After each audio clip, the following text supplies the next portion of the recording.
Traveler, Paimon, it's been a long time. Oh, hey, Farjin. Long time no see. Fancy meeting you here. How's work these days? Thanks to the help of people like you and colleagues like Ganyu, better all the time. But I've been feeling distracted at work lately. I just feel constantly agitated. It's a long story. But my father, he's thinking of stepping down from the Tianshu position due to health issues. Huh? What's wrong with Uncle Tian? Nothing specifically. He's not unwell. He says he's just increasingly low on energy these days. He's always said, old age comes for us all in the end. Still, I just can't help but feel a little emotional watching it happen to him. Anyway, my father's currently on the second floor of Yangsheng Tea House. Why don't you come pay him a visit with me? He seems very fond of you, too. I'm sure chatting with you will make him very happy. Sure, let's go.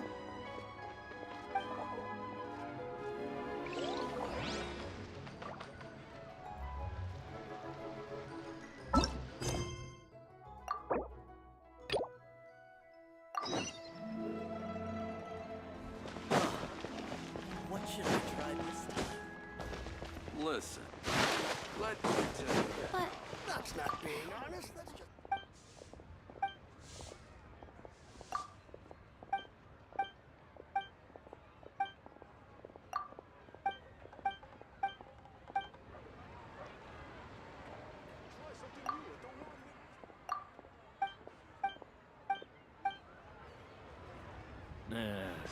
Not yet.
Uncle Tian, we're here to chat with you. Oh? What a lovely surprise. Welcome. Oishi, why don't you go downstairs and get the shopkeeper to make us a fresh pot of tea?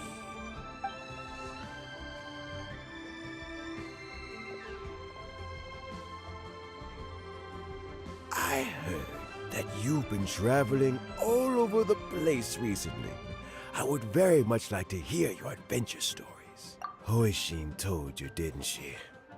Don't worry, I'm quite all right. It's just the years gradually catching up with me. As I grow older, I'm starting to find that with many things, though the mind is willing, the flesh is weak. Especially recently, I've noticed a rather drastic drop in my energy levels. I am still very much in good standing as the Tianshu today. Nevertheless, I wish to pass on the position before my mental acuity begins to decline beyond redemption. transfer the Tianshu position? Oh, well, you see, the Tianshu is a rather unique position among the Liyue Qixing.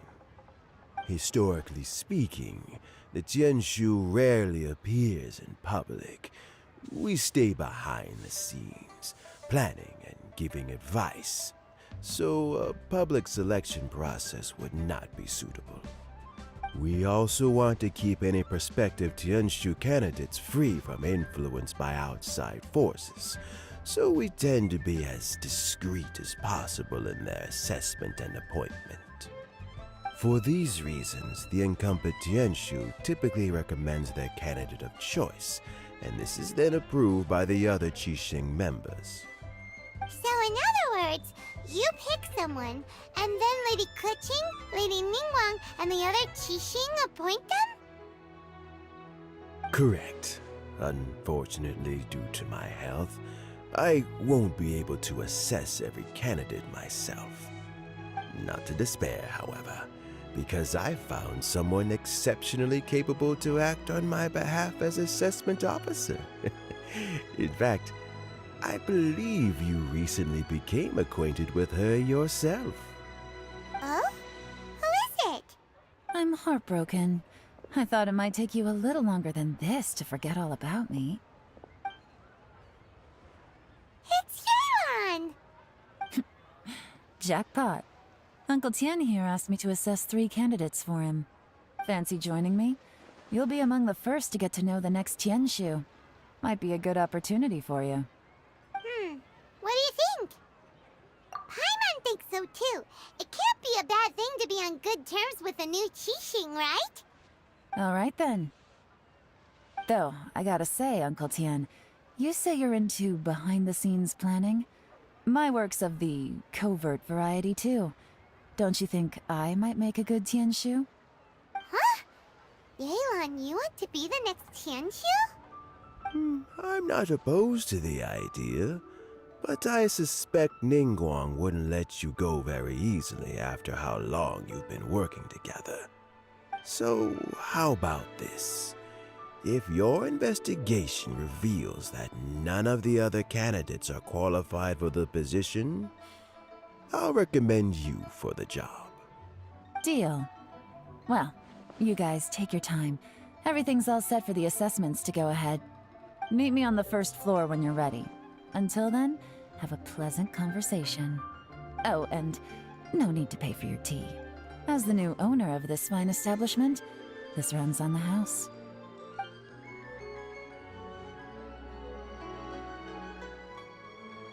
You're all set?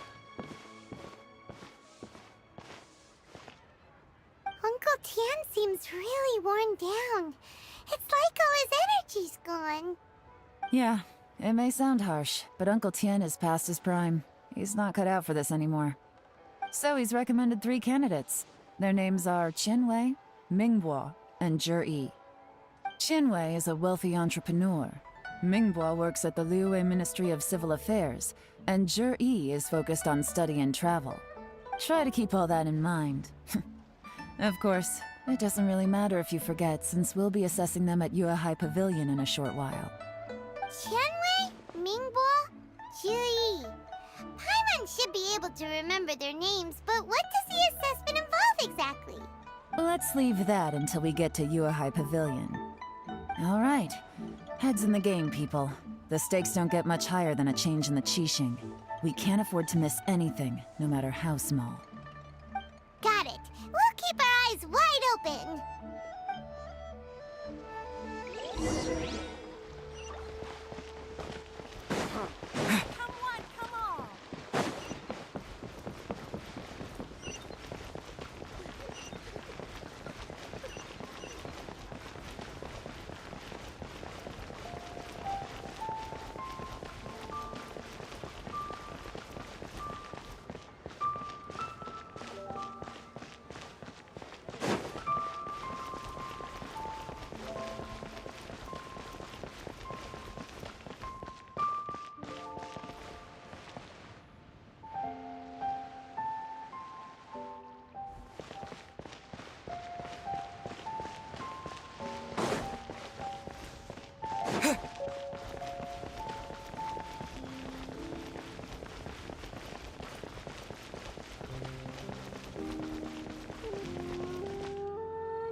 My legs are getting sore. What is wrong with this assessment officer? This is a huge occasion and I don't even get a chair. I've dealt with all kinds of people in my time, but never have I been made to stand while I'm waiting for an appointment. Oh, I think it's fine. That's called being complacent. If you're happy to just accept the way things are, you'll never be able to change anything in the future. Oh, come on. That's just... Now you're just being unreasonable. All right, you two. Let's not get into a big argument over this. It's not worth it. Qianwei, that was a bit uncalled for. And Mingbo, cut him some slack. We've all been standing around for a while. It's natural to be getting irritable. Look, how about this? There's no rule saying we're obliged to stand up while we wait, so why don't we borrow some chairs from the guild nearby? Fine. They're not the best quality chairs, to be sure. But under the circumstances, it would be better than nothing. It looks like all 3 candidates have arrived. We'll meet them formally soon. Before that, let me run you through the assessment process. I've split it into 2 stages: current affairs and planning, and face-to-face interview.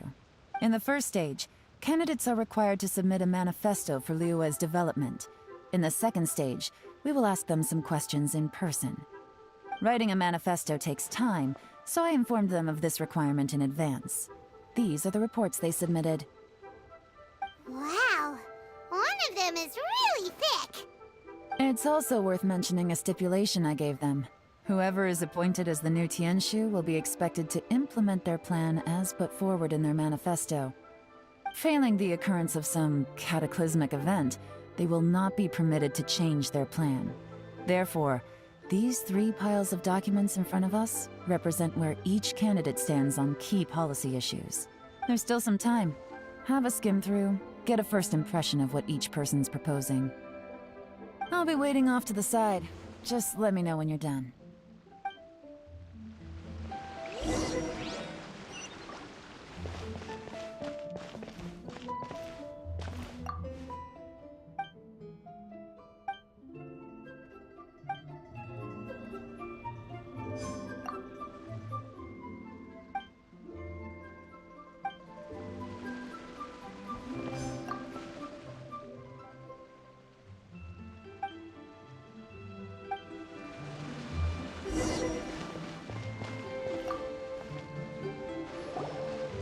Finished, huh? What did you think? Everyone took it very seriously. Of course they did. They have the chance to be picked as the new Tianshu, so you can bet they're putting their best foot forward. And keep in mind, whoever gets in has to execute their plan as written. Nobody wants to have any regrets. That's for me to know and you to find out. We can talk more after the interviews. We'll see the candidates now. Let's do one at a time. Start with Chenwei.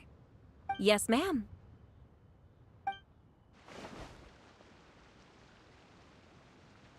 Oh? So you 2 are the assessment officers, are you? I had assumed that given the great import of this situation, Lady Ningguang would perhaps be assessing us in person. I certainly hadn't imagined I'd be seeing 2 entirely unfamiliar faces. I trust you've read through my manifesto?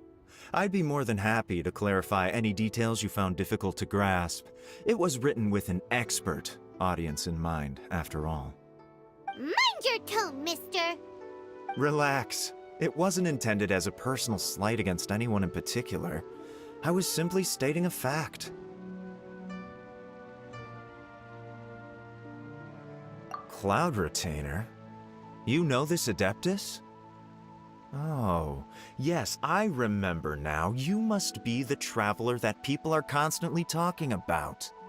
With your sterling reputation, you must have a respectable level of erudition. Perhaps you will be able to understand the concepts I have put forward. Yeah, although I shouldn't get my hopes up. Oh, is it my turn? Yes. Please introduce yourself. I'm, Mingbo. I work in the Ministry of Civil Affairs. I've worked there for, 9 years, 5 months, and 3 days. In that time, I've handled, 2,347 cases. I have 12 active cases at the moment. They should be concluded in, 16 days? My current work is related to urban planning, and I'm also responsible for, auditing the accounts. To be more precise, there are 3 parts to the accounts, namely... Is it just Paimon, or is he not very good at public speaking? You know what? Let's leave the self-introduction there and move on to some questions. Oh, okay. Sorry.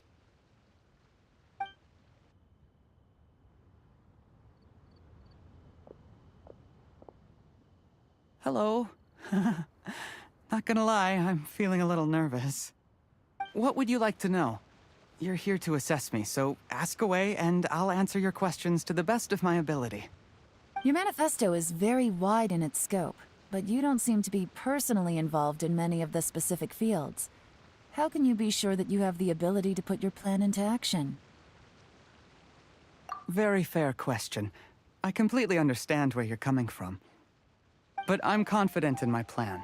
I've visited many different places, talked to lots of people with far more expertise than myself, and my manifesto is the conclusion of these efforts. Of course, 2 different problems can be interconnected in very complicated ways, and you might reach 2 very contradictory conclusions depending on which one you're focusing on. What I've tried to do is strike a balance.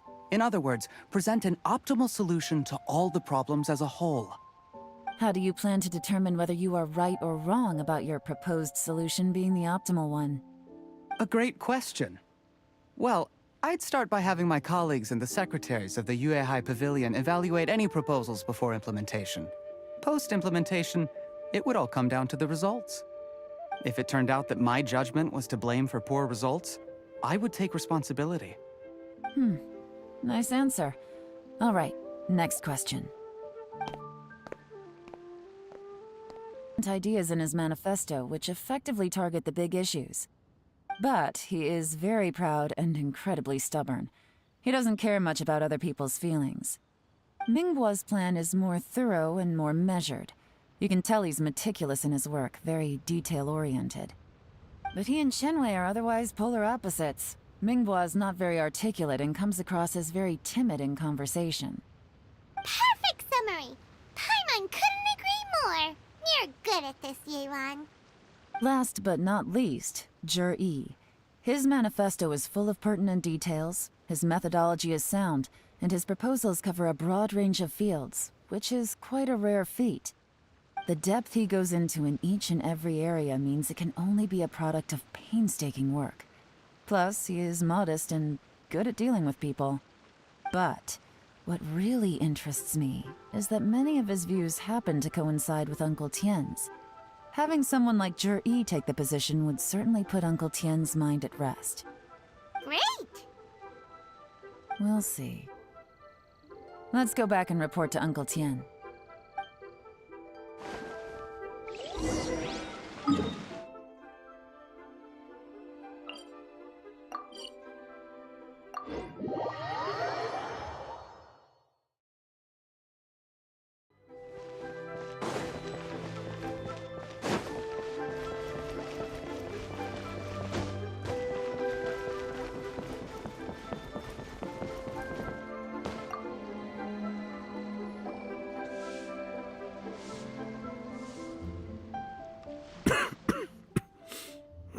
I see.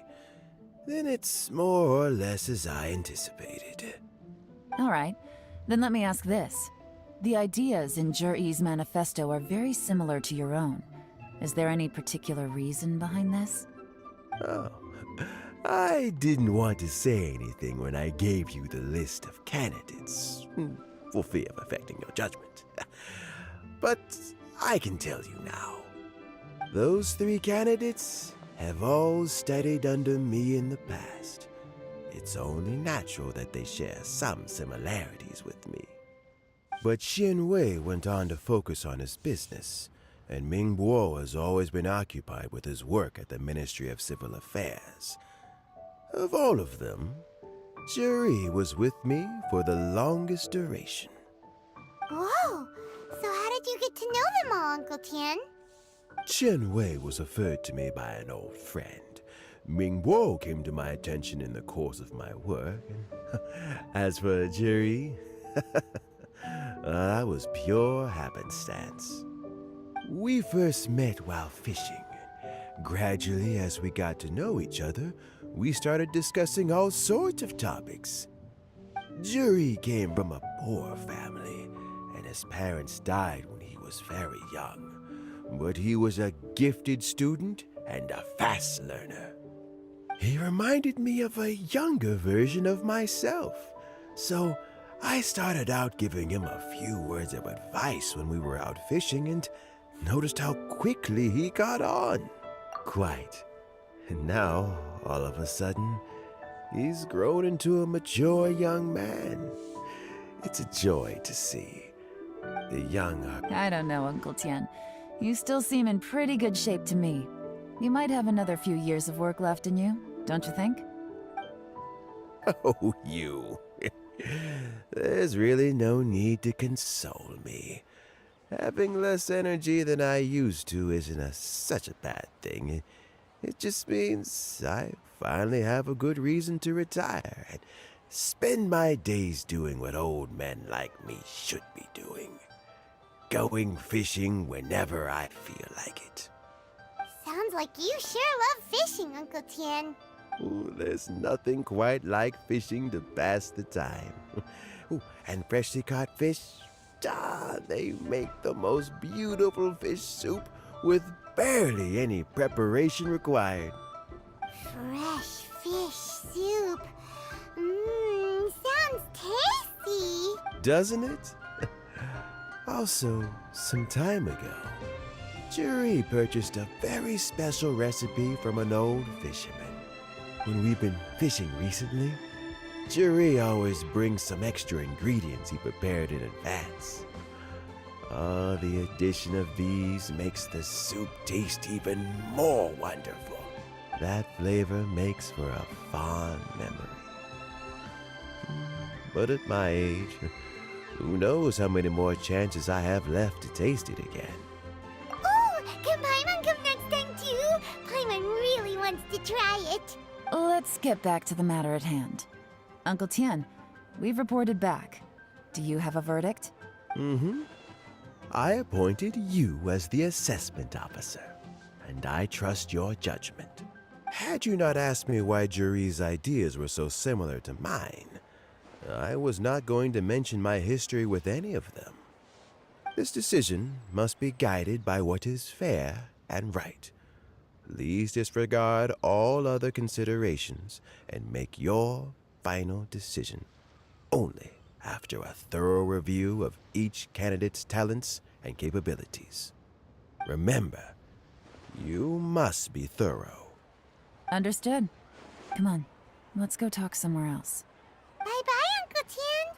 Look after yourself. So, it's gonna be Jiri, right? His manifesto was written well, and he's the best speaker. Easy. Let's not rush. There's no time limit for this assessment. Huh? So, are you gonna give them more tests or something? No, nothing like that. The assessment itself is complete. But let me give you a word of advice. Things are not always as they appear. The biggest no-no in intelligence work is to only get information from the person of interest themselves. The truth is almost always hidden beneath many layers of deception. You have to get information through many different channels.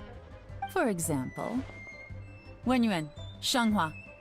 Yes? Lady Yelan, what are your orders? Ugh! Who are they? Where did they come from? Did they scare you? These two are Wenyuan and Shanghua. They work for me. As my trusted assistants, they are always standing guard nearby. They also perform various assignments as required. Shanghua is a business expert who gets his information by trading. Wenyuan relies on word of mouth. And there's also Upei, who's not here right now. That meathead must have been out there on sea surveillance for some time now. Is he all right? I seem to remember that he can't swim. Nothing can take that guy down. Certainly not a little wind and waves. Shenghua, visit all the commerce guilds and look into Qianwei's background. Wenyuan, go to the Ministry of Civil Affairs and look through Mingbo's work files. Yes, ma'am. So what about Juri?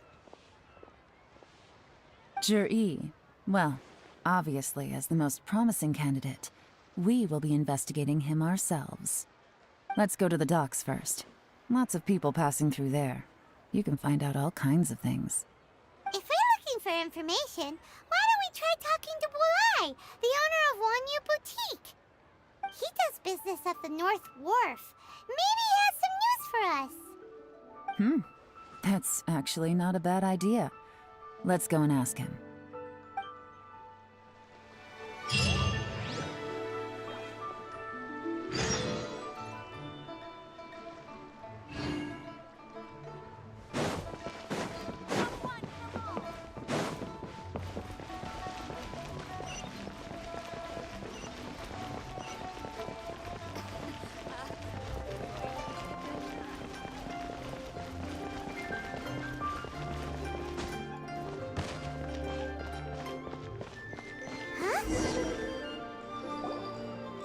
Look, your asking price for this batch is just too high.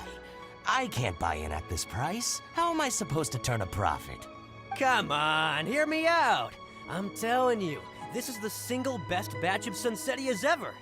You won't find anyone who disputes that. I accidentally dropped one into a well, and even the water turned sweet. Even so... All right. I'll let you in on a little secret. The boss of Second Life also wants to buy from me, but I haven't responded yet.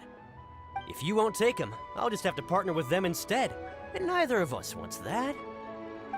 Okay, well, when you put it that way, I'll accept your asking price. I'll take all your stock.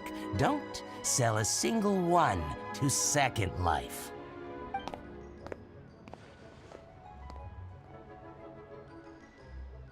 Oh, what are you doing here?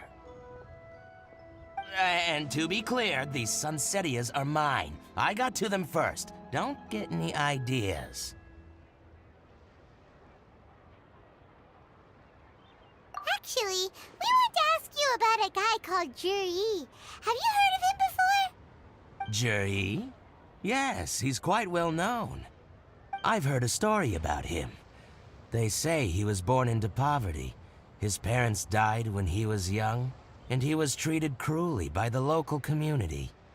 One of his neighbors was terribly rude to him all the time, but Juri never retaliated. And when his neighbor went bankrupt, he even helped support the family. He returned cruelty with kindness, injustice with peace offerings. A gentleman of talent and character, and... how did I not notice him sooner? In fact, maybe I'm not too late. If I could hire him to be the brand ambassador for Wanyu Boutique. Oh, he sounds like a decent man. We can finally breathe a sigh of relief. Why are you asking about him anyway? You aren't looking for a brand ambassador too, are you? Well then, in that case, the higher bidder takes the... that's Juri right over there. Why don't we go and talk to him? Where? It's him, all right. Looks like he's chatting with Linlong. Come on, let's follow them and listen in. Try not to let him see you. We want this information to be as truthful as possible.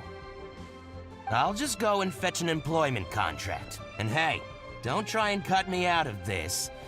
Hey! I understand. Let's walk and talk.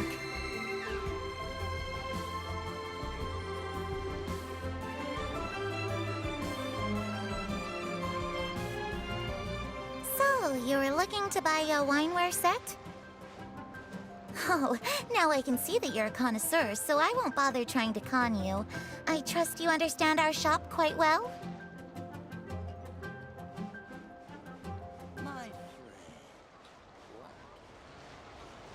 The truth is, an old friend of mine, who likes to have a drink now and then. He fancies himself as a man of culture, but doesn't care for needless extravagance. So I thought I might buy him a set of high-quality fakes. How very thoughtful of you. Leave it to me, then. Come and collect it at Shigu Antiques whenever is convenient.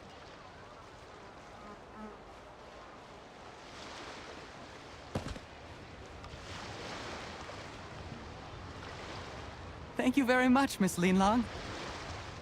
It's my pleasure, Mr. Juri. These days, it's quite rare for someone of your standing to still keep up with their old friends. It's nice to see. I'll be sure to pick out a good set for you.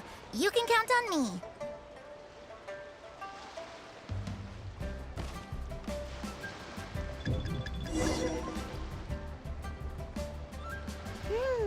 Juri seems to get along really well with everyone. Are you satisfied now, Yelan?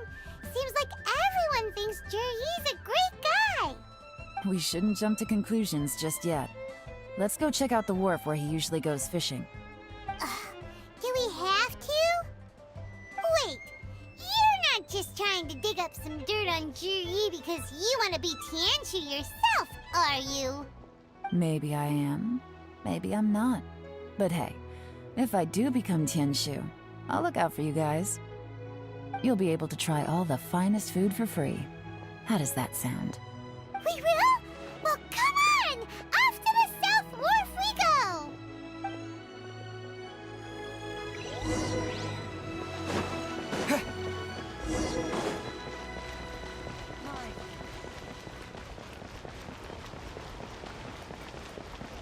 A copy of each invoice is...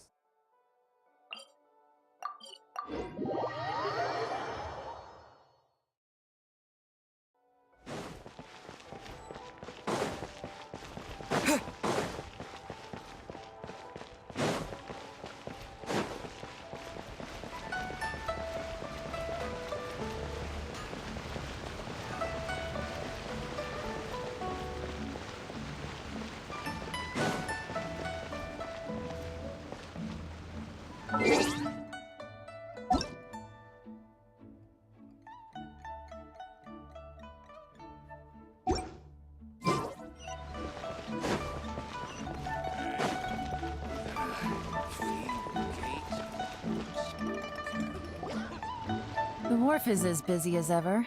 I hear the anglers here sometimes sell their fish to the nearby fishmongers. Let's see what Uncle Soon has to say.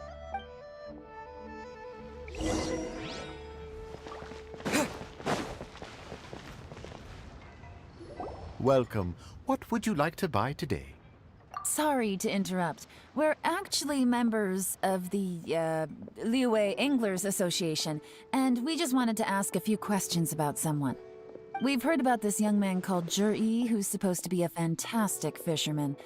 Just wondering if you happen to have heard of him? Whoa!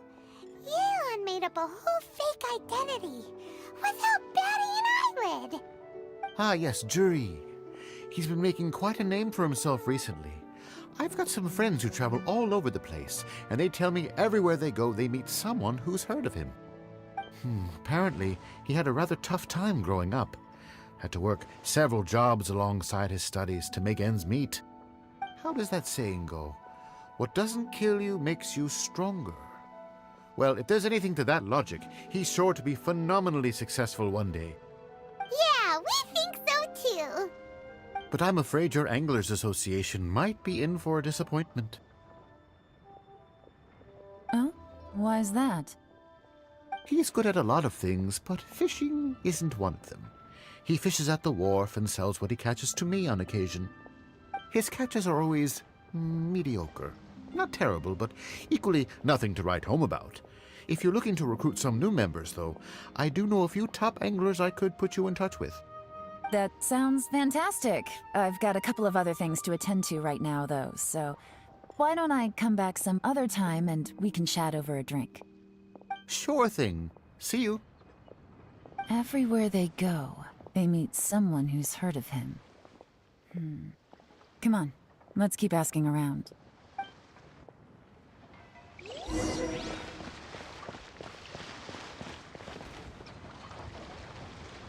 Here to buy some fish? It's 300 for one or 3 for 1,000. You better hurry. When they're gone, they're gone. Hello, we're from the Society for Fish Price Research. We'd just like to ask a few questions. Wow, she switched identity again! Society for Fish Price Research? I haven't done anything illegal. Stay out of my business. Please, don't worry. We're just here to conduct a simple survey. We've heard about a certain Jur-E who's been selling fresh fish at low prices in this area recently. Do you know anything about this? So this isn't about me. You should have said something, you know. I know the guy. I can tell you what I know. I haven't heard anything about him selling fresh fish at low prices, but it wouldn't surprise me if it was him. Oh? Why is that? Because he's so poor. His parents died when he was very young, and his alcoholic father still owed a huge amount of debt. No one wanted anything to do with him. He was still a kid when he first came to the wharf. His clothes were ragged, and he had a bandage wrapped around his head. And he managed to survive, thanks to Uncle Tien, who gave him some food. But still to this day, he doesn't have a lot of mora to his name. I mean, he can afford to eat and everything, but you'll often see him haggling with others over just a few mora. So, I wouldn't be surprised to find out he's been selling a few fish. It's not like he catches much anyway, so it's not going to affect my business. Don't tell him I said that. You'd rather he didn't know? Well, I spoke to him once, briefly, and I just had a feeling that he really cares what other people think of him. I think he has pretty low self-esteem, but hey, it's hardly my place to say anything. What he's achieved already puts most people to shame. And nobody's perfect. I just wouldn't want to upset him. That's all. I see. Well, thank you for sharing that with us. Not a problem. And just for the record, there's absolutely nothing wrong with the price of my fish. The more times you say it, the less convincing it becomes. Doesn't have a lot of mora to his name. Okay, let's keep going.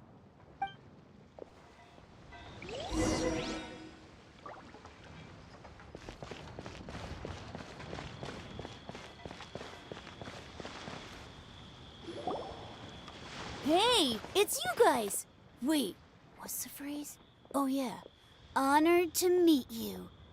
What brings you to me? The truth is, we are but newcomers to this territory. We heard tell of a great martial artist, Master Dugu, who knows everything there is to know. Hence, we sought you out to ask for your guidance. Really? People said I know everything there is to know? But of course. We also heard that Master Dugu is a kind and virtuous swordsman who never turns away anyone who comes with questions. Great! So what do you wish to know? Nothing happens on this street that I don't know about. Now she's lying to a kid. So, Master Dugu, have you heard of one by the name of Jur-E? Sure have. You mean that guy that all the grown-ups are talking about these days? I've heard many tales of Jur-E. For example, I can't remember. Probably because it's nothing that important. I prefer stories about sword-fighting heroes. Oh, I can completely understand that. Then let me ask you this. Do you remember roughly when the grown-ups started talking about Jur-E? Oh yeah, I know that. It was about 2 or 3 months ago. Before that, people always used to talk about Jur-E in a kind of nasty tone of voice. But 2 or 3 months ago, suddenly everyone started to like him. Sometimes he gives me candies, so I'm glad that people are starting to like him now. Just as I thought. Huh? What do you mean? I mean, just as I thought, Master Dugu is indeed as kind and virtuous as the legends claim. I'm not that great. Oh yeah, one other thing. These days, there's a lot of people I've never seen before talking about Jur-E stories in the street. They seem like nice people. Oh, definitely. Great! So next time I see them, I'll say hi. And I guess I can share some of my candies with them too. Certainly.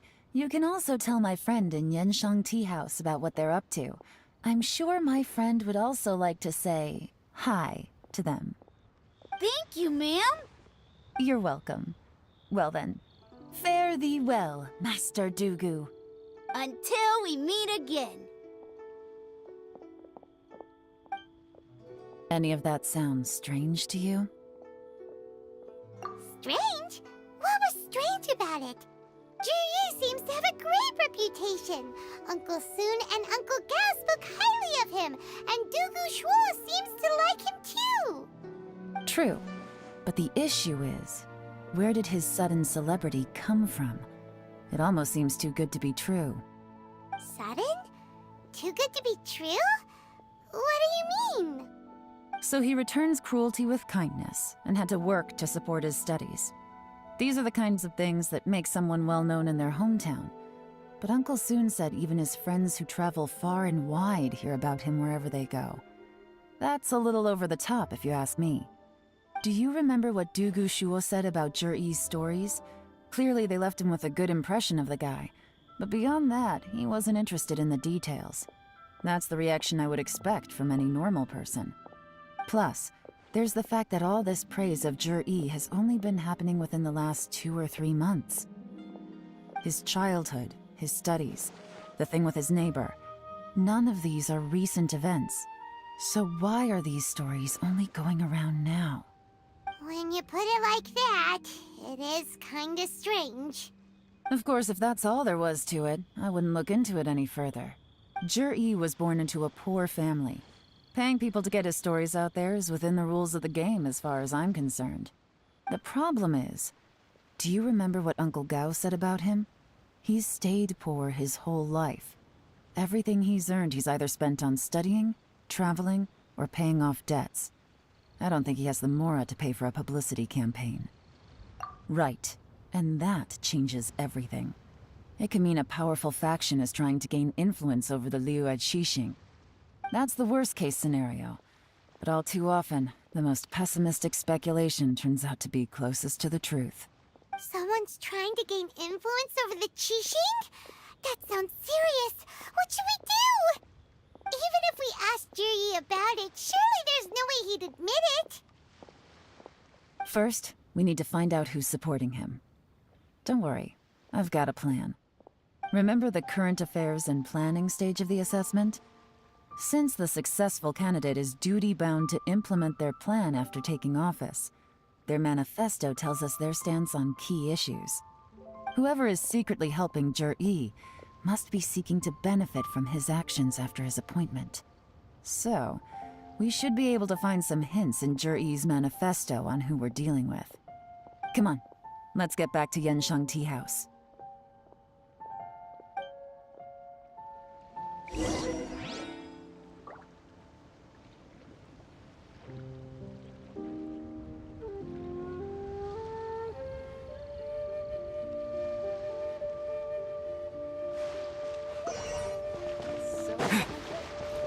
So many trophies.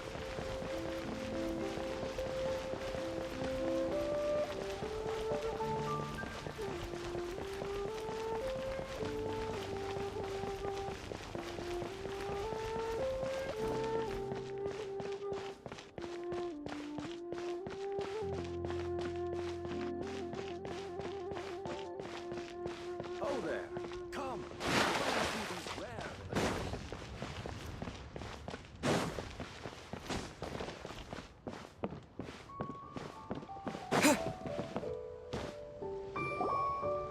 Zhiyi's manifesto covers a huge range of topics. Looking for details that don't add up will be like trying to find a needle in a haystack. I'll divide the reports into 2 piles. You take one, I'll take the other. When we're finished, we'll put our heads together. Officially, the assessment is already over, and I'll be expected to announce the results before long. So we have to get to the bottom of this as quickly as we can. Yikes! We better hurry! Whatever else Uncle Tian might think of Zhiyi, the fact remains that he's one of his favorite students. Any evidence he's left is not going to be immediately obvious. We'll have to look carefully and think critically.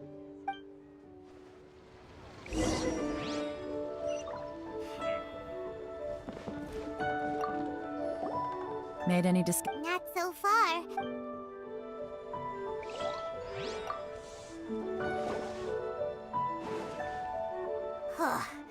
Even though Yelan took half, this is still a lot to get through. Well, we gotta start somewhere.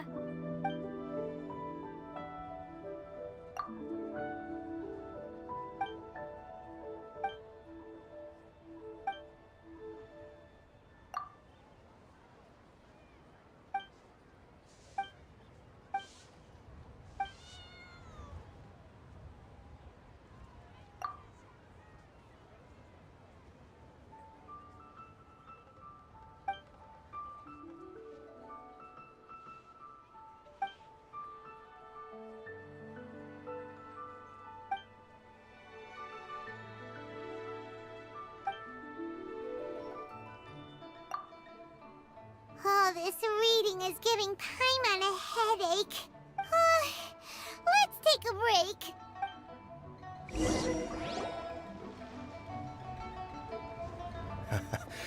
Looks like I'm the first one back, as usual.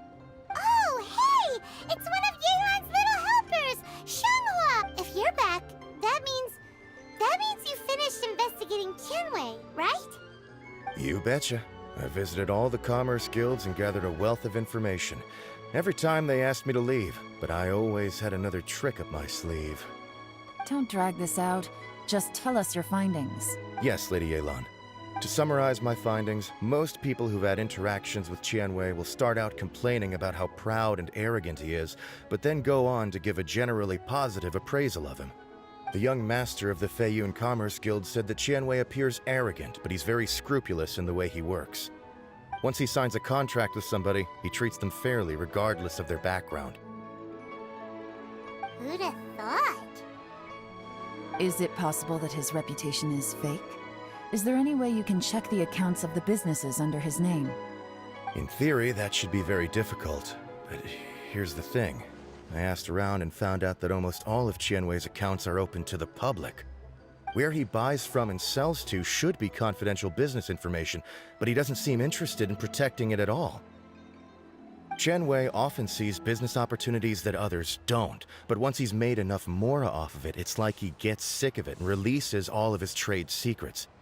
It's like he wants people to know that they still can't beat him, even if he shares all of his secrets. The fact that someone like that can still make mora is pretty infuriating when you think about it. What a strange guy. It's like he's not doing business to make mora, but instead... To validate his theories. No wonder his manifesto contains so many insights. It's all the result of his first-hand experimentation. I'm back! Huh? How come you're here? Why do you think? Obviously, because I possess superior skills, and am always one step ahead of the competition. Well, when you're the competition, at least. You... Whatever. I'm not getting into an argument with you. If I hadn't had something else to take care of on the way, I would have been back long before you. Lady Yelan, I have finished investigating Mingbois. Well, we're all ears. The Ministry of Civil Affairs says that Mingbois struggles to get his words out when he gets nervous, especially when he's chatting with strangers. But after a few days of getting to know him, you can pretty much have a normal conversation with him. On the whole, the feedback from the Ministry of Civil Affairs was very positive. He always considers the things that everyone else overlooks. In your opinion, was the Ministry of Civil Affairs' appraisal of Mingbois at all exaggerated? I don't believe so. Mingbois is someone who has slowly but surely earned the reputation he has today. According to Miss Yu, the Ministry often gets Mingbois to take a final look at projects before they're implemented. People feel much more confident in something if it has his stamp of approval. Oh, and also, there was once someone in the Ministry who was lying and cheating to try to advance their career. Mingbois gave them the scolding of a lifetime. Apparently, he can be terrifying when he loses his temper. I haven't seen it for myself, though. Whoa, that's hard to imagine. Like I said before, things are not always as they appear. Ah, so that's what you meant by that. Paimon's starting to get it now. Thank you both. You're free to go now.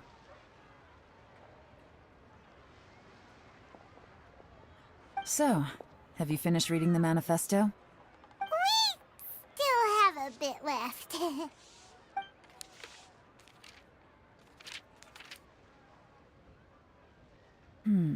I can't see any immediate problems looking at the individual entries. The only one that strikes me as a little unusual is the Chengshu Pool redevelopment plan. Chengshu Pool has always been home to many secrets. Plus, Ajdaha once wrought havoc there, so there are even more secrets buried deep underground. At some point, a rumor began to go around that there is great treasure buried beneath Chengshu Pool. A long time ago, with the approval of the Qixing, a mining team conducted an exploratory excavation there. So, did they find any treasure? None. The ruin was completely impenetrable. The only way they could have gotten through the solid rock would have been by blowing it open with a special kind of explosive. The technology wasn't mature enough at that time, so the excavation project was shut down and the treasure became a mere legend. Zhi-Yi's manifesto focuses on solving problems, and this treasure hunt seems extremely risky. It seems out of step with the rest of his plans. Still, this one fact alone doesn't tell us much. Everyone wants to get their hands on this treasure. The treasure hoarders, the Fatui, even local Liyue factions. Did you find anything? Excavation? Project? Treasure? Did we read anything similar in our half of the manifesto? Oh yeah! Zhi-Yi said the Blackcliff Forge workers should get right of first refusal if any suitable projects come up. Did he now? Well, that makes everything much clearer. So Zhi-Yi wants the Blackcliff Forge to excavate the treasure of Chengshu Pool. Does that mean the Blackcliff Forge is Zhi-Yi's secret supporter? No, not likely. I've looked into the Blackcliff Forge before. They aren't involved with any powerful factions at present. They do possess some specialized explosives, but it would seem more trouble than it's worth to put so many resources into a risky project like this. Still, since the clues are pointing toward the Blackcliff Forge, we should see where they lead. We may well find something new. Chenwei and Mingbo both turned out to be completely different than what we thought. What about Zhi-Yi? Is there another side to him too?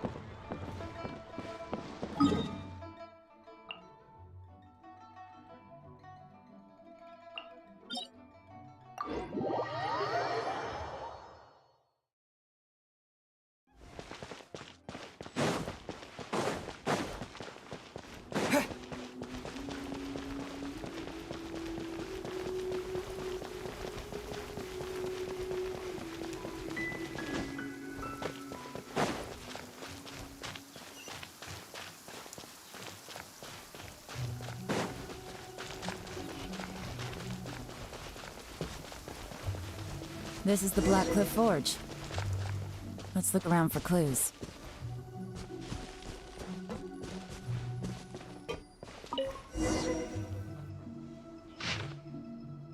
What's this? A diary? From the back, it looks like a ledger, but it seems they also use it as a site log. We don't know who wrote it, but it's interesting, don't you think? These newcomers, who could have sent them? You think they're suspicious? Yes. Look, it says right there, one of them's already been promoted to team leader. At this rate, by the time the Chengshu Pool redevelopment plan is ready to roll, they'll be the technical backbone of the team. That'll give them the chance to take a lot of liberties. They can copy any secret texts or steal any treasure they find underground. Imagine if we didn't suspect anything. By the time Zhi-Yi recommends the Blackcliff Forge for the excavation project, at most we would maybe do a fresh background check on the place. No red flags if all they did was change some key staff. And even if we decided to vet the staff individually, they'd have had more than enough time by then to come up with fake identities. That's the advantage of planning this far in advance. It was a clever move. When you put it like that, it all makes sense. If we hadn't found this out, someone else would have stolen the treasure. So, who's really behind all this? That's a question for the newcomers. But let's start with that worker over there for now.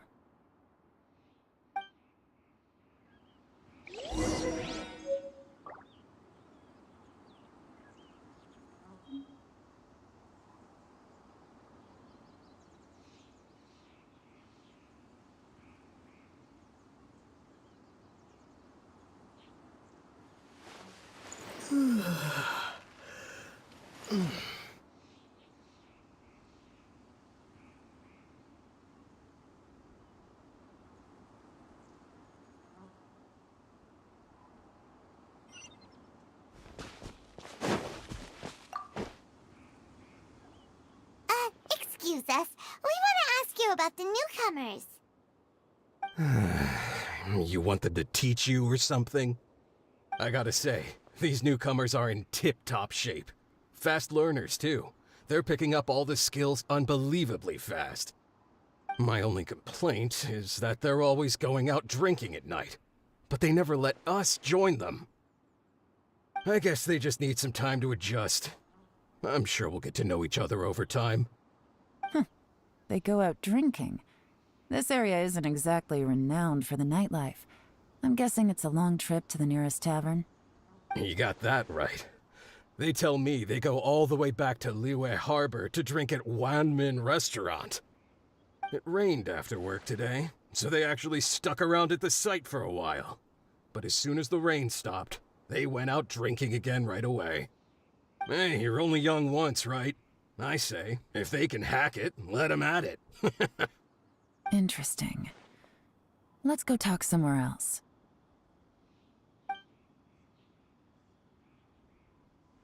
Looks like our hunch was on the Mora. These newcomers are very suspicious. Drinking in Liyue Harbor, huh? Some cover story. I'll wager they've been going to intelligence updates. Good thing it rained today. It means they'll leave footprints. I doubt they'd give themselves away that easily, but let's follow them and try our luck. They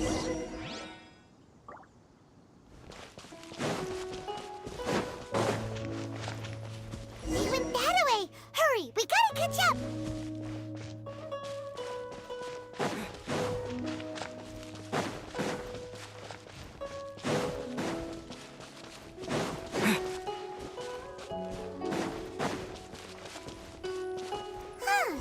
These footprints are heading towards Liyue Harbor. Maybe we were wrong about them. Just as I thought. They didn't go to Liyue Harbor. They went that way.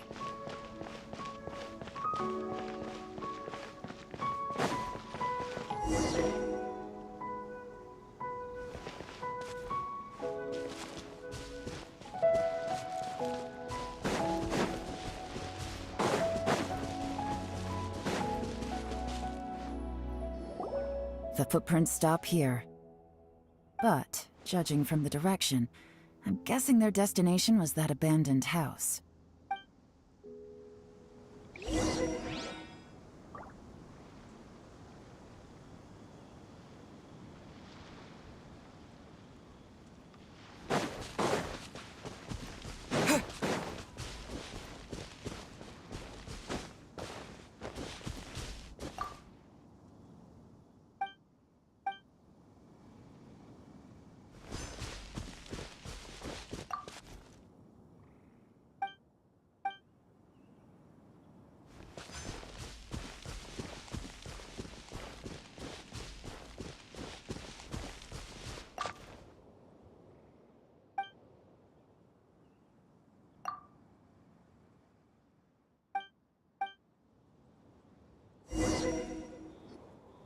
Looks like we were too late.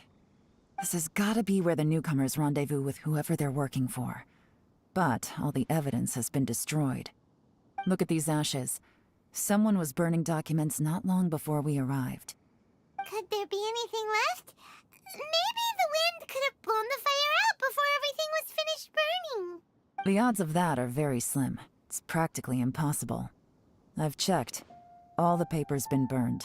There's only ash left now. Why don't we wait for them back at the Black Cliff Forge? They've gotta go back there sooner or later. We can't count on that. Clearly they were based here at one point, but it's mysteriously abandoned now. To me, that says that whoever's behind this has moved them somewhere else to throw our investigation off course. Darn! Guess this is where a trail runs cold.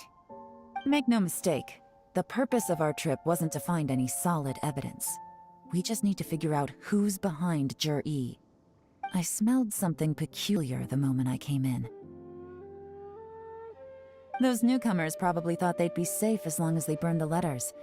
But what they failed to consider is that paper and ink from different regions produce different odors when they're burned. Really? Paimon can't smell anything. Do you smell anything? There is a certain place with a freezing cold climate where there's nothing but ice as far as the eye can see. Some wealthy people there put floral fragrance in their ink as a way of injecting a little romance into their writing. When that fragrant ink is burned, this is the exact odor that it leaves behind. Exactly. The evidence will soon be blown away by the wind, so it's nothing we can arrest anyone with. But it's all I need. Now I know who we're dealing with. I can plan our next move. Lady Yelan! Oh, thank goodness I finally found you. I thought I'd never see you again. Who are you? Don't be alarmed. This is Upei. He's Wenyuan and Shanghua's colleague. I sent him to look into Jur-E's regular contacts. Since Jur-E likes fishing, Upei thought he might know some of the fishermen and sailors, so he took a boat out to sea to ask around. I left him a note at Yanshang Tea House telling him to look for me at Black Cliff Forge when he got back. If there'd been an ambush waiting for us there, it means we'd have had some backup. So, what did you find out at sea? Forgive my incompetence. I'm afraid I've come up empty-handed. I asked all the fishermen multiple times, but none of them had any interactions with Jur-E before. Then the waves got so choppy I ended up falling overboard. Fortunately, someone managed to drag me out. When I got back, I heard that you'd gone to Black Cliff Forge and might need backup, so I went straight there as fast as I could. Didn't even stop to change my clothes. Well, Uncle Tien said that Jur-E once bought a recipe from one of the fishermen. Did you hear anything about that at all? What? That's news to me. No, that's not possible. It's absolutely not possible. Lady Yelan, I'm telling you, I spoke to every single fisherman out there, and none of them mentioned anything about a recipe. Interesting. Then I wonder how that even more wonderful fish soup came about. Fish soup? What fish soup? Nothing. Our priority right now is to find a way to get our hands on some solid evidence. Well, any suggestions? Not a bad idea. Upei, what do you think? Honestly, I've already tried following Jur-E, but the guy's too cautious. Never meets with anyone suspicious. Okay, so tailing's out. No, we'll still need to tail him. But first, we need to do some groundwork. Groundwork? When you've worked in intelligence for a long time, you'll understand that no one can stay on high alert forever. Especially when he thinks he's about to win. Tomorrow morning, I'll announce his victory at Yuehai Pavilion. Take a guess what you think he'll do next. Be sure to arrive on time. You won't want to miss the show.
It looks like we're all here.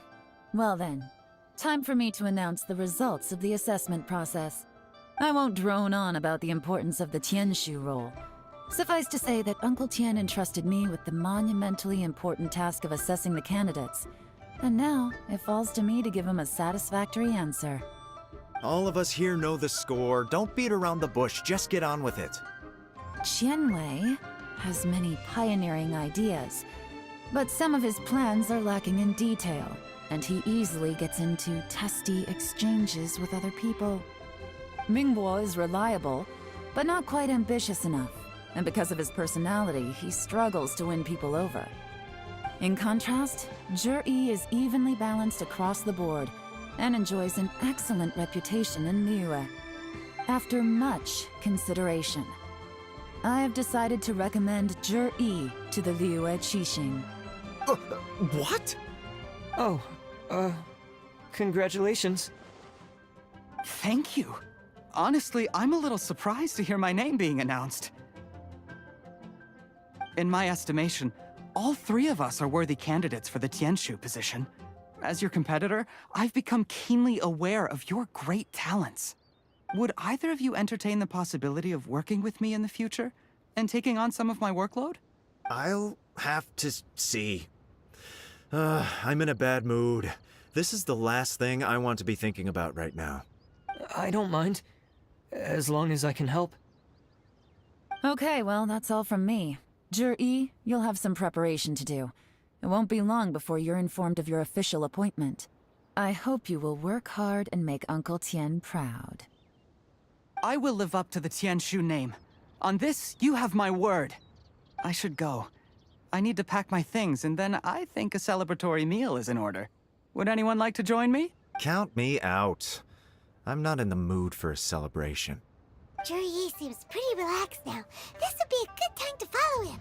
Hey, Traveler, tell me something. What exactly does that guy have that I don't? If you can't answer that, I'm not accepting this result. I, also wouldn't mind knowing. Oh no, if we get stuck here, we won't be able to leave! Follow him. Yes, ma'am.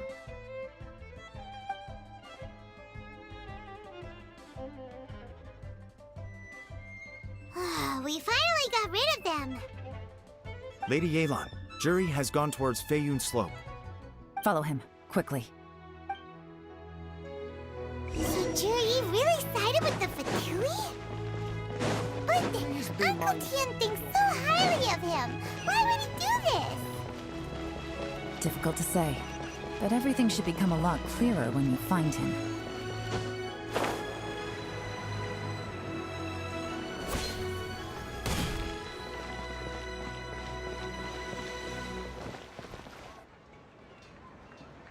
Sorry, Lady Yelan. We lost him. He's too good at this. We weren't able to keep following him without being seen. How the heck did he manage to shake Yelan's subordinates? I guess Zhi didn't let his guard down. Still as vigilant as ever. No, Upe says he's much more relaxed than usual. Maybe it's just how he's wired. Perceptive enough to sense when he's being watched. But how? Don't blame yourselves. Let's not forget he was trained by Uncle Tien himself. Evading detection is not an unusual skill for him to have. If I'd asked you to tail Uncle Tien, you'd have ended up at a dead end too. It's fine. So, where did you lose him? Xinyue kiosk. He only went in briefly. Upe and I were watching outside the whole time. A few moments later, a man dressed in a completely different outfit came out. Upe had a feeling that it was him, but we couldn't get close enough to check without blowing our cover. I figured that if we spooked him, it would undo what we've accomplished today so far. Another option would have been to arrest him there and then, but without any evidence, that would have been meaningless. So I stopped Upe, and I stayed here to wait for you while that meathead went to ask around in Xinyue kiosk. Good work. The fish didn't take the bait, but that's okay. As long as he's still swimming around, we'll find a way to catch him eventually. The key is figuring out what he's trying to achieve. Let's go to Xinyue kiosk.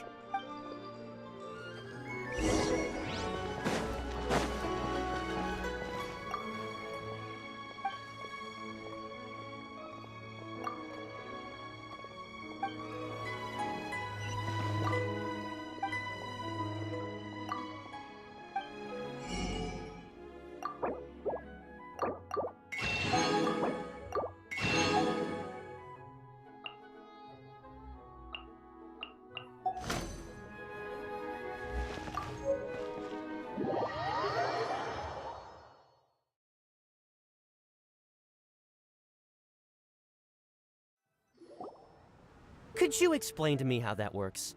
A guy like him comes in, changes his whole outfit right under your nose, and you don't even ask him about it? Our customers are free to dress however they please. What grounds would I have to question him? Okay, fair enough, but didn't you think it was just a little bit strange? Well, maybe I did, but it still doesn't give me the right to stop him. Enough. Let's tone this down a little. I'll make this quick. Just one question. What did he buy while he was here? Oh, he didn't buy anything. He just picked up a bottle of liquor that he ordered ages ago. A bottle of liquor? Yes, a very strong kind. Fiery, with a rich flavor. Not something the average customer would order. This gentleman ordered it in person from us a long time ago. He was only here today to pick it up. Liquor and wineware. I see. Where to? Shigu Antiques.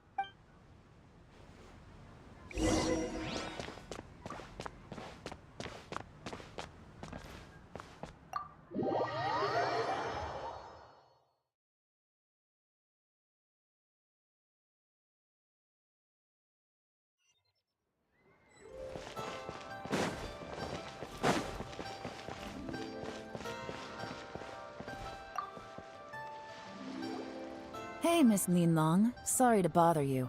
Zhi ordered a wanware set from you not long ago, right? We're friends of his.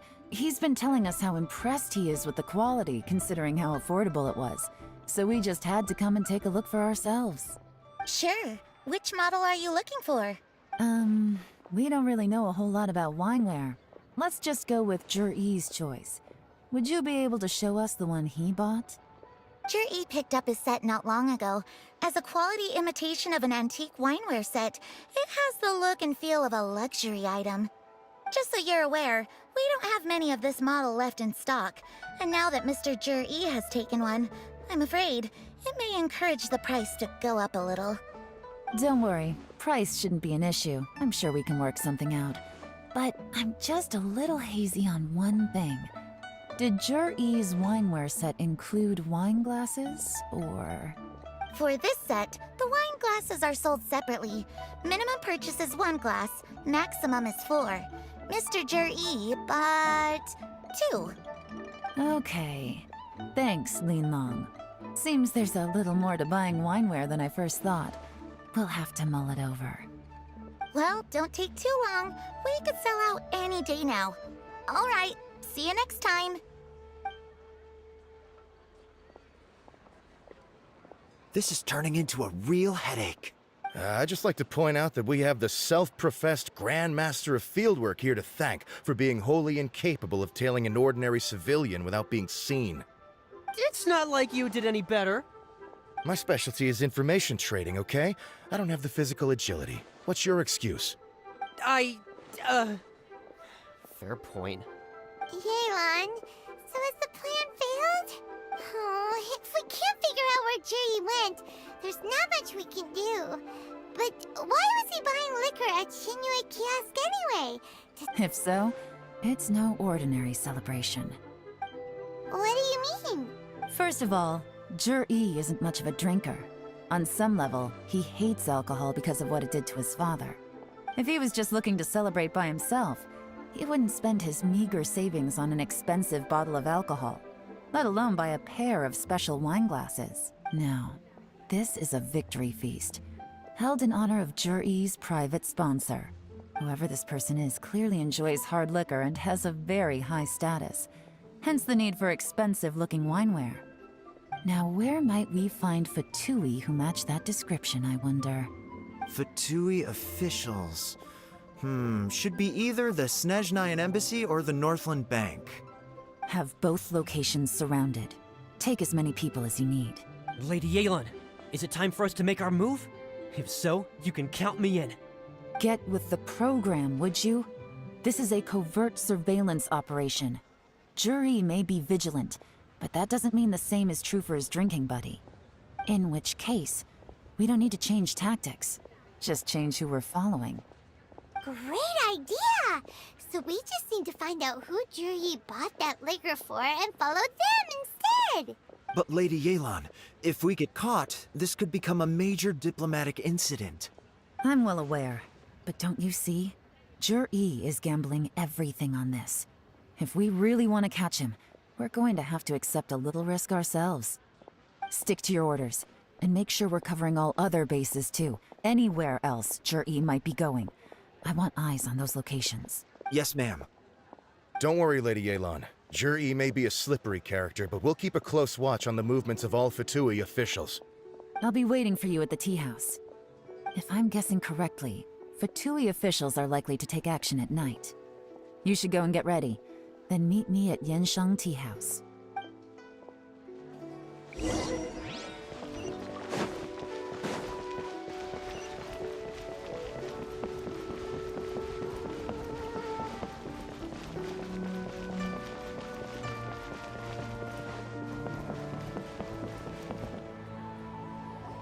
Perfect timing.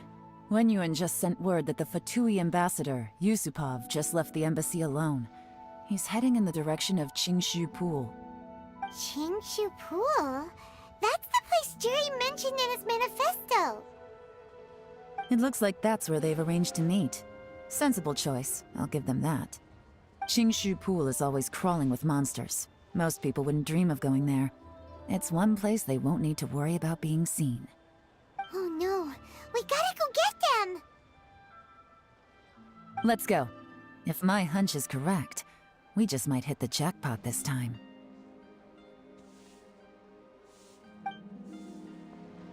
The nightlife here is so vibrant.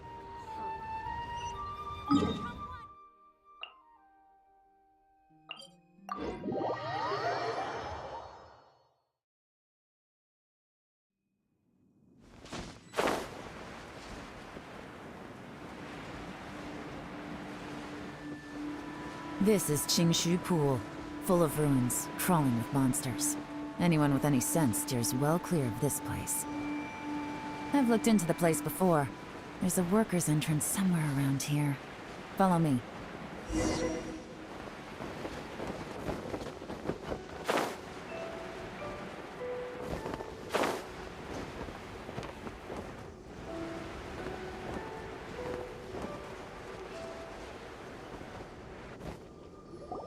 There's been some work done on this place in the past, but it's a bit of a labyrinth inside.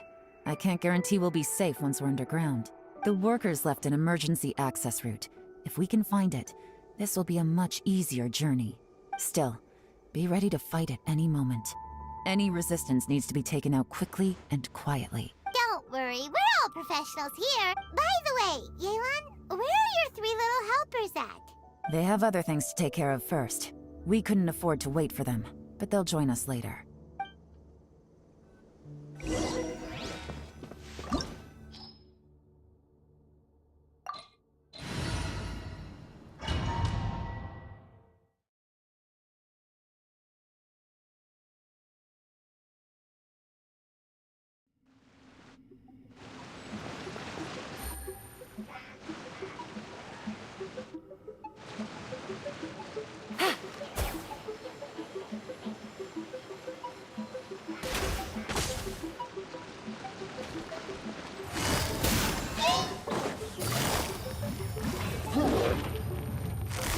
Quietly now.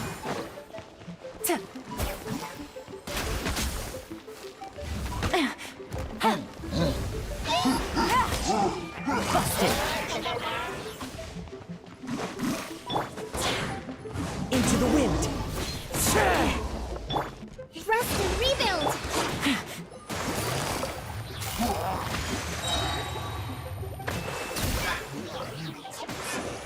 Game's up. Time's over.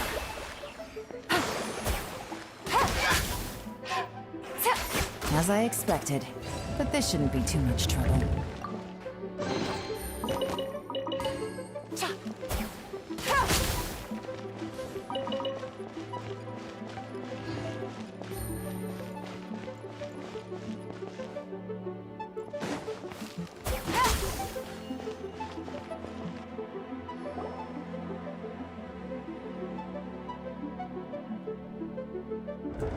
You guys see that?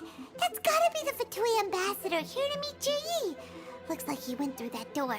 That must be the emergency access route, right? Come on, let's hurry.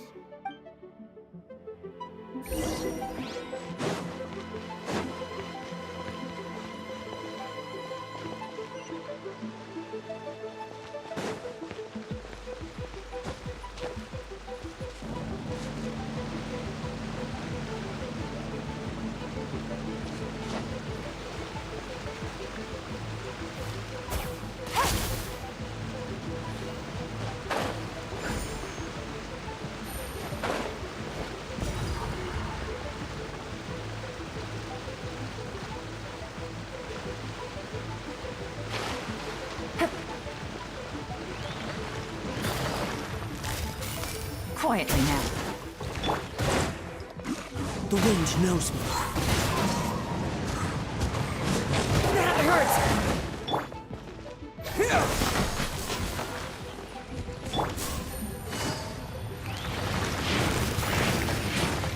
Gotcha!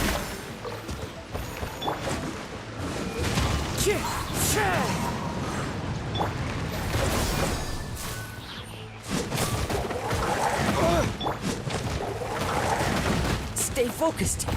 One with nature.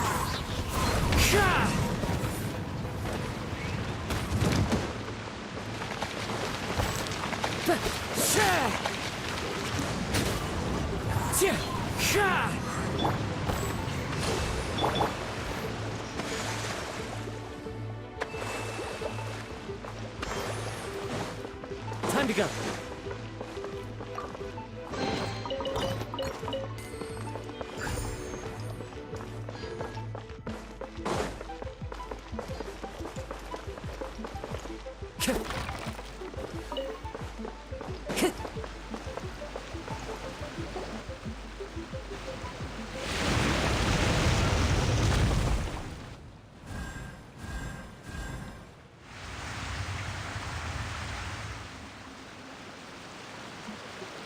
The water's gone down. Hey, look! Is that another way through?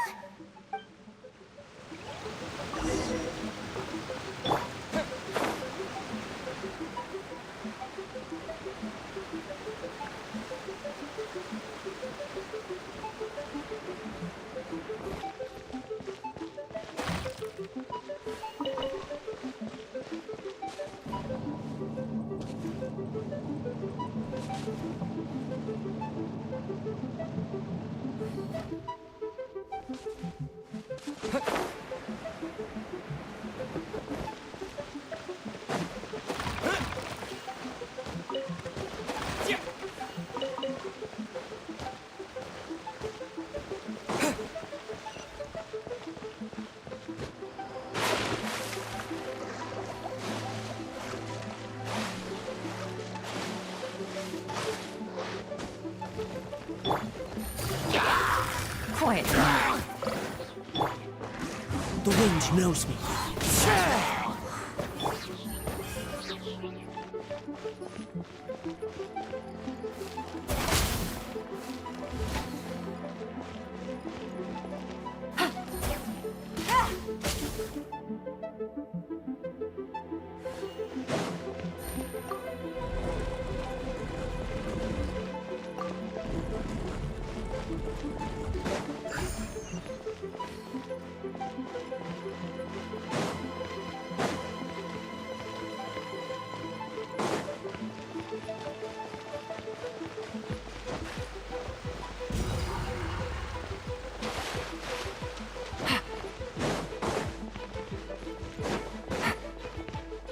Take it easy.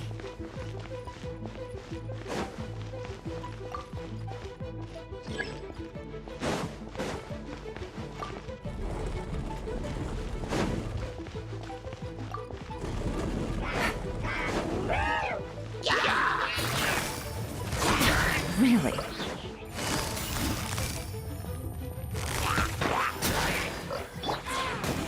One with nature.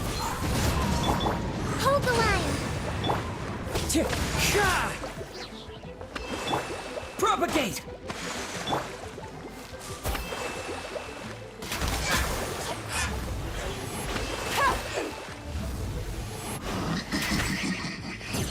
Gotcha!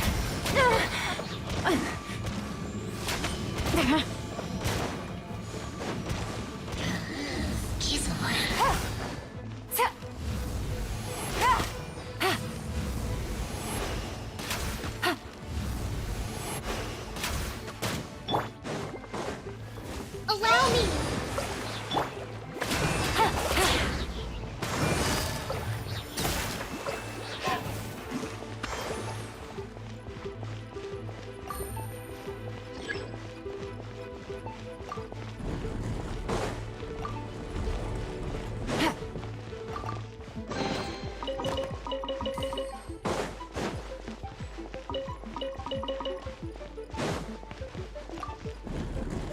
Take it easy.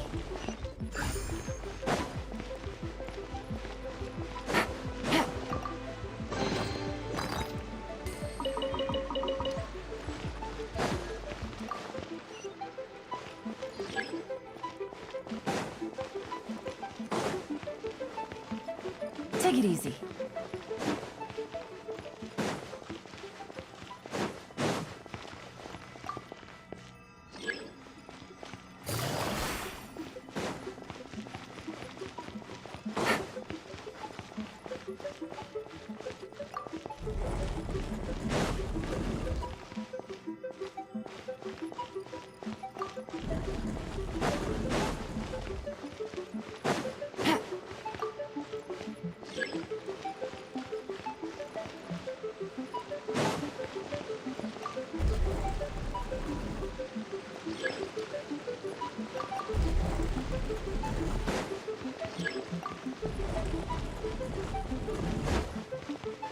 Take it easy.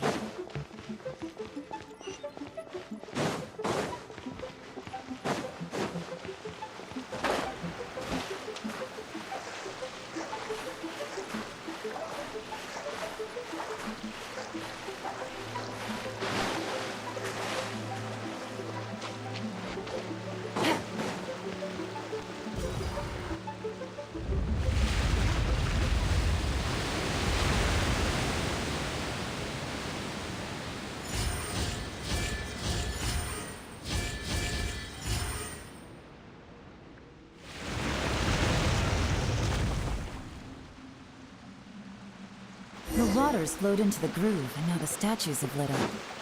Okay, now we should be able to move the statues.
Take it easy.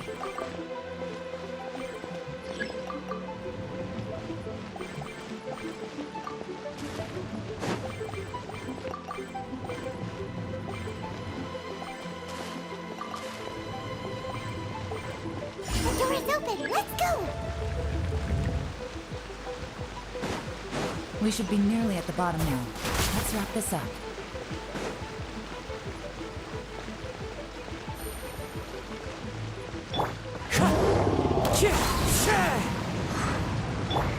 Rest and rebuild. Spring forth! Fallen leaves, adorn my night! That hurts!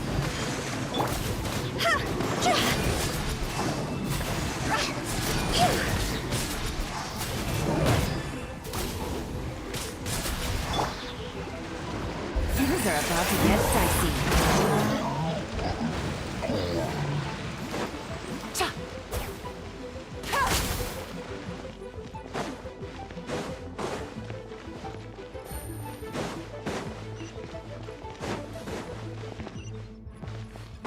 Take it easy.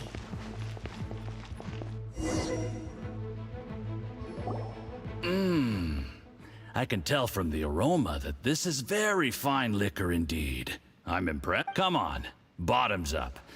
After you, of course.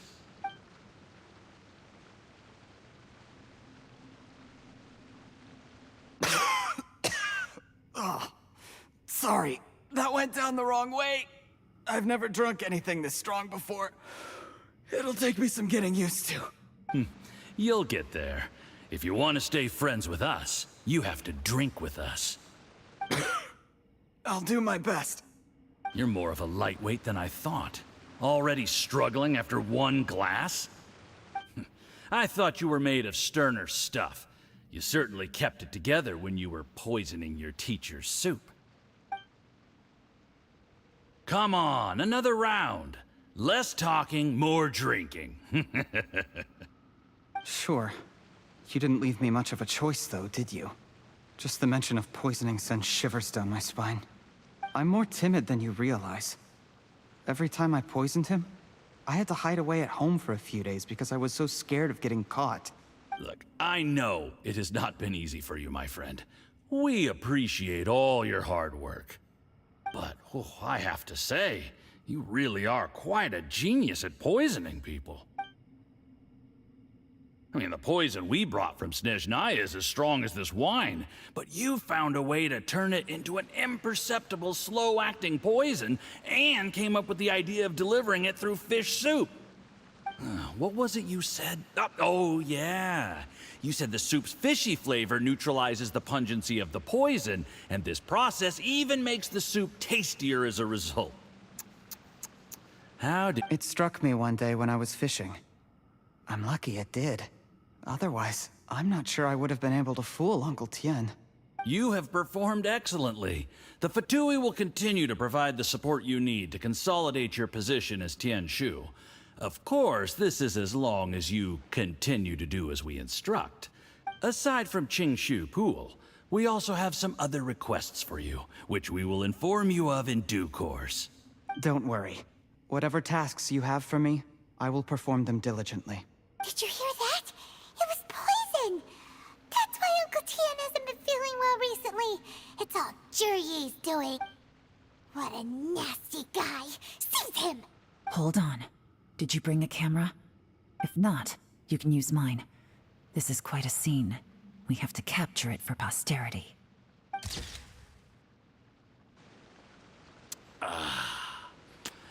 Excellent liquor. We've, seen no progress on the diplomatic front, and everyone has been eyeing up the treasure of Qingshu Pool. It's been a real headache for me.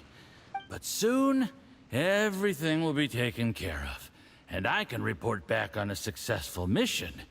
Thank you, Juryi. I remember when I first saw you. I knew right away that you would make a good partner for us. Hey, do you still remember what I said to you?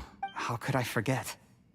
You said a lowly commoner like me could never be seen as a serious candidate for the Tianshu, no matter how hard I work. The only way is for you to shine bright in the Tianshu's darkest moment. I think you were absolutely right. Yes. Under normal circumstances, the gap between you and other people could only ever grow wider over time. Just look at your two competitors. Qianwei had wealth. Mingbo had reputation. But you had nothing. You were just another nobody. And that's why I decided to help you. You know, there's an old saying in the Fatui. Give a starving dog a bone, and it'll guard your home for the rest of its life. Yes. I cannot thank you enough for your generous support. You know, the best thing about you is that you do as you're told without complaining. Hey, keep up the good work, and I can assure you, you'll never have to worry about Mora again. Heck, when you're not in the company of the Fatui, you'll be able to throw your weight around as much as you want. Uncle Gao said that Jur-E has low self-esteem. Seems he was right.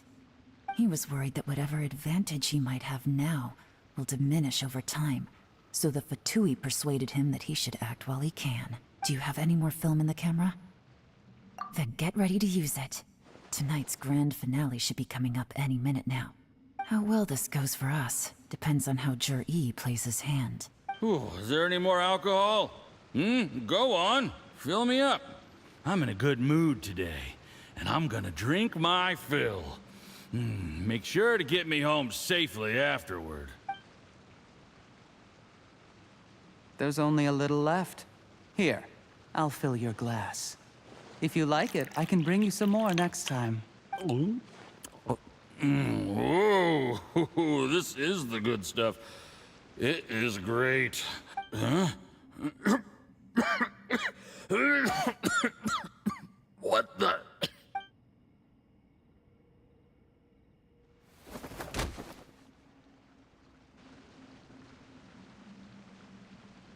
Yi, you poisoned my wine? But when? You seem surprised, Mr. Yusupov. How could you? How could I not? I've sacrificed years of my life studying and reflecting to prepare myself for this position. And in the end, I even had to poison my own teacher. You really think I'd put myself through all that just to become your little puppet? I don't want to bow down to anyone ever again. And that includes you. You imbecile. It's the Fatui who got you to where you are. Do you understand? If I disappear with no explanation, the embassy will come after you. They'll get to the bottom of this. Mark my words. Do you see the haystack in the corner? Underneath it is a pile of explosives.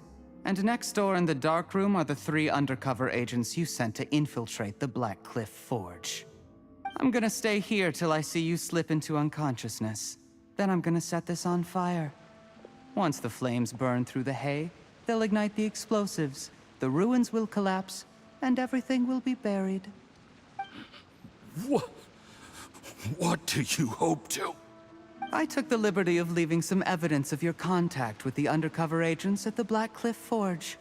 It won't take long for people to join the dots. 2 missing person cases will become one as the truth gradually reveals itself. The Fatui planted undercover agents in the Black Cliff Forge to steal their signature ruin-grade explosives.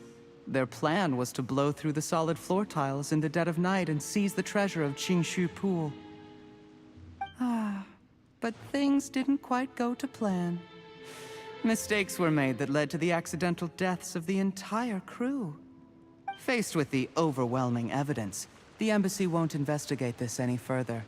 In fact, they'll be only too happy to blame it all on a rogue operation by you. It explains why you acted alone, while exonerating the rest of the embassy of any liability. Of course, none of that will have anything to do with me. When all of this comes to my attention, I'm afraid I'll have no choice but to cancel the Qingshu Pool redevelopment plan immediately. I guess then, I'll be Tianshu in my own right, with a clean record and well out of the Fatui's reach.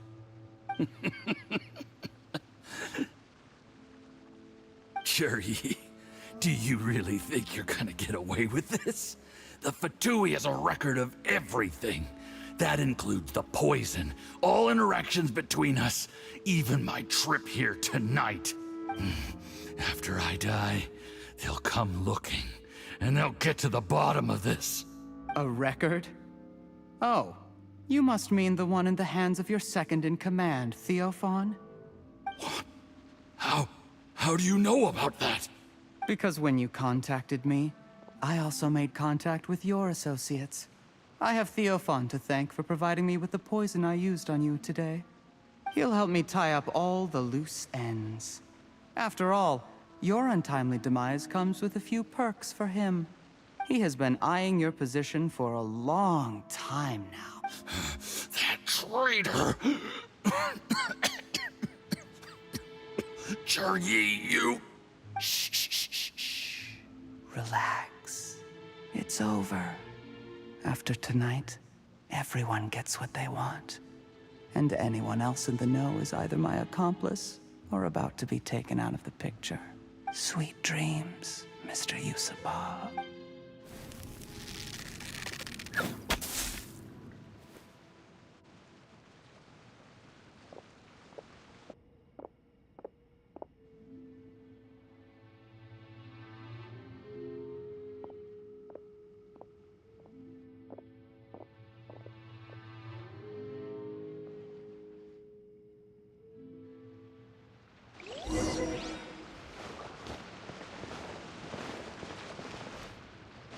I did a little surveying on the way here and found that you'd left yourself 3 escape routes in case things went south.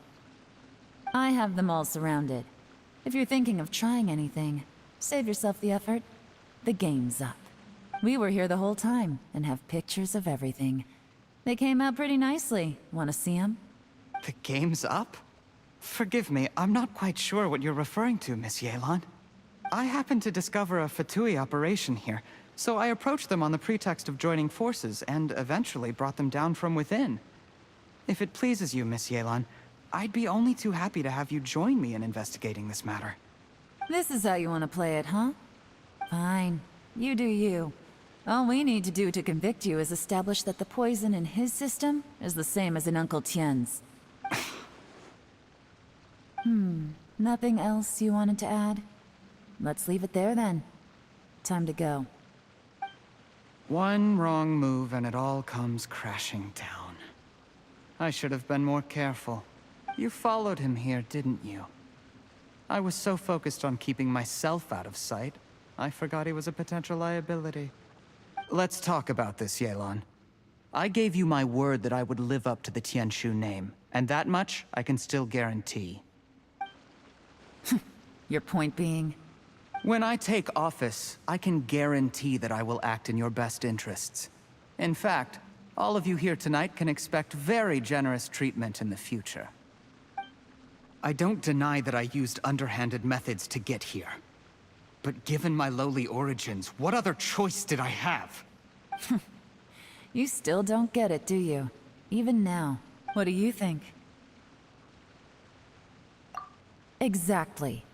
Jur-E, clever people can always come up with a good excuse. But while you might be able to get other people to believe you, you'll never be able to deceive yourself. There's nothing wrong with wanting to win other people's respect, but when has Uncle Tien ever looked down on you? He was like a teacher and a father to you, but you chose to repay that by poisoning him. Whatever positive goal you may have started out with, you threw it away in that moment. That's enough. Of course. What makes this even crueler is that you managed to convince yourself there was no other way. Uncle Tien was always going to give you this opportunity, even if you'd done nothing at all. Out of everyone in the world, he is the one who trusts you the most. So much that he drank your fish soup without doubting you, not for 1 second. That's enough! That's enough. Life is like fishing. It cannot be rushed. Whatever you do, impatience will accomplish nothing. I was just like you once, desperate to prove myself.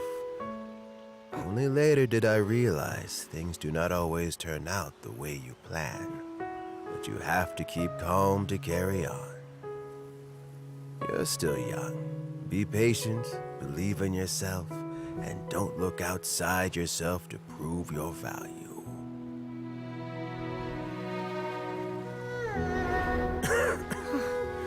Where's Jur-E these days? It's been a long time since he last paid me a visit. Maybe he's just busy. Well, next time, if he doesn't bring a pot of piping hot fish soup, don't let him in.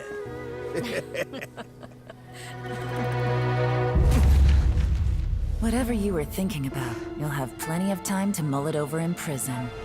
Oh, I almost forgot. If the Fatui find out what happened today, prison might not turn out to be the safest place for you.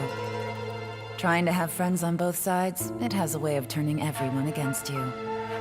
But right now, I have an opportunity for you.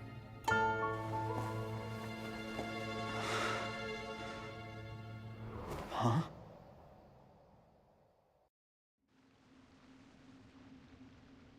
Sorry, things are about to get extremely busy for me. Let's meet at Yenshang Tea House tomorrow morning. I'll have someone remove the explosives. Then, there's someone I have to go and see. Need our help with that? No, it could be dangerous. You should leave this one to the professionals. Don't worry, as long as they're willing to cooperate, this'll be a straightforward deal. Get some rest. See you tomorrow.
There is now no poison left in his system, but recovery from the damage already done will not happen overnight. Dr. Baishu, is my father going to be... You needn't worry too much. Keep taking the prescribed medicine every day, and a full recovery will take at most 2 to 3 years. It's good we caught it in time. A few days later, and the toxin would have built up in the internal organs. At that point, things would have been much more serious. How did they successfully secure such a seldom-seen poison? It seems the Fatui are extremely resourceful. Unfortunately for them, they were up against us. Uncle Tian will be heading off now. Remember to get plenty of rest and avoid overexerting yourself while you're recovering. Don't worry, I will. Thank you very much.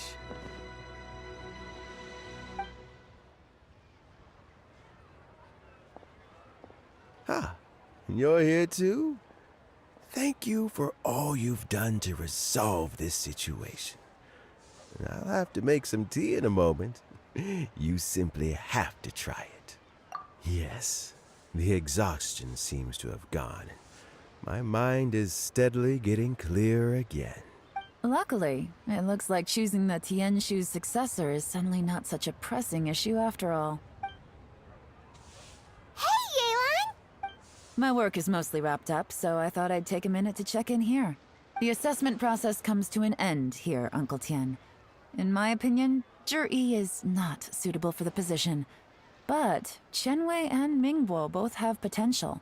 You have my gratitude. People can change their loyalties easily. I've always known this. But whenever it happens, it's still a dismal experience. Is it just Paimon, or is Uncle Tian not that surprised? Don't underestimate Uncle Tian. He wouldn't have appointed me as assessment officer if he hadn't had his doubts about Zhi. Normally, the Yue High Pavilion would be responsible for assessing the candidates. Isn't that right, Uncle Tian? Yes, to be quite honest, I wanted to trust him unreservedly. But I have to be responsible with the position of Tianshu. When I first met Zhi, I wondered if he had approached me with a hidden agenda. So I secretly investigated him. I concluded that he had no ulterior motives whatsoever. He just saw me as an ordinary fishing friend. In the end, even he changed. But when did it start? I never had any plans to recommend. I had no reputation to speak of when I first became Tianshu. I relied on Ganyu's assistance for all manner of things. What I really admired about Zhi was his intelligence and resilience. I have to admit, he's a smart guy, and very cautious. The intel suggests that the Fatui saw him as very low risk, but Zhi was still extremely careful with the poisoning. He chose that specific liquor from Xinyue Kiosk because the fiery flavor would mask the bitterness of the poison, and he chose to wait until the Fatui official was drunk and had his guard down before delivering it to him. He also installed a secret compartment in the wine pot he bought to hold the poison. As the amount of liquor went down, he'd shake the pot to release the poison from the compartment into the liquor. Afterwards, we also found he had an antidote on him. Had the Fatui official grown suspicious, Zhi would have drunk the poisoned wine himself, and then found an opportunity to take the antidote shortly afterwards. But that's still really dangerous. Yes. Had he drunk the poisonous wine, he still would have faced serious health consequences despite taking the antidote. He didn't hesitate to put himself in harm's way to achieve his goal. How is Zhi now? Well, I mean, he is sitting in a jail cell. Like Yanfei says, everyone who breaks the law has to pay the price. Still, he's cooperating. He didn't turn down my offer to strike a deal. I'll make sure there are plenty of guards around to keep him safe from anything the Fatui might be planning. A deal? Does this have to do with what you said to him when you arrested him? Yes, Zhi's not the one I'm interested in. If he was as far as this went, I'd have handed the case off to my subordinates as soon as I realized. But once the Fatui became involved, things got a whole lot more interesting. I thought I might have the chance to catch a big fish. Well? Almost. Unfortunately, I'd slipped off the hook at the last second. Uncle Tien? Yelan? What are you talking about? Paimon doesn't understand. Jur-E colluded with the Fatui to try and secure the position of Tianshu. Or, to put it the other way around, the Fatui made an attempt to interfere in the Tianshu selection process. With Yusupov in our hands and a statement from Jur-E, we could afford to continue with a diplomatic offensive. Also, we'd be able to gain control of Theophan, Yusupov's second-in-command. Then we'd have a pawn in the ranks of the Fatui. Pawns like this can be major assets. They open up all sorts of new options. Why else did you think I was investing so much time and effort into this case? So, okay, well, did your plan succeed? We got halfway. The first part went off without a hitch, and we passed all the information on to Lady Ningguang. But when we tried to make contact with Theophan, he was gone, along with all the evidence. The Fatui must be spying on us. Otherwise, they'd never been able to respond so quickly. I found out from other sources that the Harbinger Regrator got involved. The Fatui's main forces aren't concentrated here. Regrator was only treating this as a peripheral concern. It's a pity that Theophan got away, but knowing which Harbingers are still looking at Liyue is something. It gives me a starting point for my next mission. I have to ask, Yelan, do you have any desire to take over the position of Tianshu yourself? I remember you showed some interest a few days ago at Yenshang Tea House. In my estimation, you are more than competent. Oh, that. I was obviously joking. I prefer my current life.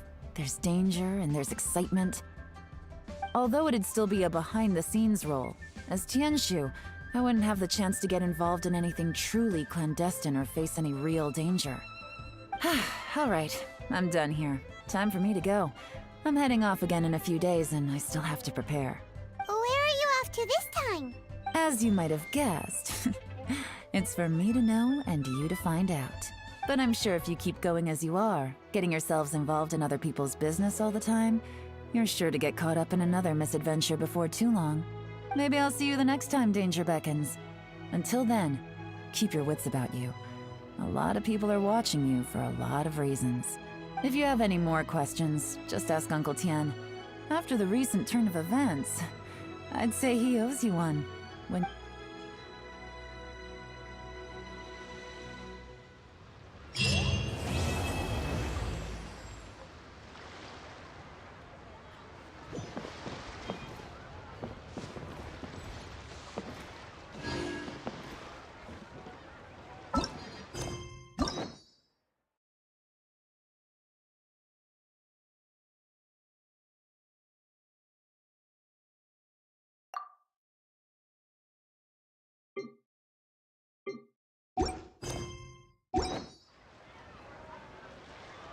Huh.